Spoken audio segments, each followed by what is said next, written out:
അപ്പൊ ഇന്ന് എനിക്ക് വചനം വന്നിട്ടുള്ളത് ഇതാ, എല്ലാ ദിവസവും ഞാൻ ഇങ്ങനെ എടുത്തു നോക്കാറുണ്ട് കേട്ടോ. അപ്പൊ അതിൽ വന്നിട്ടുള്ള ദാനധർമ്മം ചെയ്യുന്നതിൽ മടി കാണിക്കരുത്, പാവപ്പെട്ടവനിൽ നിന്ന് മുഖം തിരിച്ചു കളയരുത്, അപ്പോൾ ദൈവം നിന്നിൽ നിന്ന് മുഖം തിരിക്കുകയില്ല. ഇതാണ് കേട്ടോ വന്നിട്ടുള്ളത്. അപ്പൊ ഇന്ന് ഞാൻ ദാനധർമ്മം ചെയ്യണം. അപ്പൊ നമ്മുടെ സാവിത്രി ചേച്ചി അതിലേക്ക് കൂടെ പോകുമ്പോ ഞാൻ പറഞ്ഞു നമുക്ക് സാരി തരാമോ, ഇന്ന് സാരിയാ, പക്ഷെ നമ്മളെ ഷോപ്പിൽ സാരീസ് ഇല്ല, ഇഷ്ടപ്പെട്ട സാരി അല്ലേ. അപ്പൊ സാവിത്രി ചേച്ചിക്ക് ഏത് സാരീസാ വേണ്ടത്? ഗാർഡൻ സാരീസ് അല്ലേ. പക്ഷെ നമ്മുടെ ഷോപ്പിൽ ഗാർഡൻ സാരീസ് ഇല്ല. ഈ ടൈപ്പ് അല്ലേ വേണ്ട, വെള്ളന്നെ വേണം പോലും, അപ്പൊ ഇവിടെ ഇല്ല. അപ്പൊ നമുക്ക് പുറത്തുനിന്ന് വാങ്ങിക്കാം അല്ലേ. അല്ലേ, ഇതൊന്നും പറയാത്തത് ഇവർ ആക്ട് ചെയ്യുന്ന തോന്നുന്നു. അപ്പൊ നമ്മുടെ ഷോപ്പിൽ വില കുറവാ?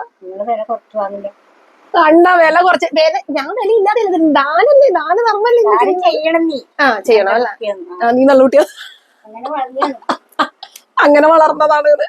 ഇത്ര ചെറിയ പ്രായത്തിൽ എന്നെ കാണുന്നുണ്ടല്ലേ. പിന്നെ എന്റെ പറയുന്ന കേട്ടാ, ചെറിയ പ്രായത്തിലെ കാണുന്നുണ്ട്. കഷ്ടകാലത്തിന് എന്റെ ഷോപ്പില് അച്ഛന്റെ മരുന്ന് വാങ്ങി നമ്മളെ പിള്ളേർക്ക് അന്നേരെ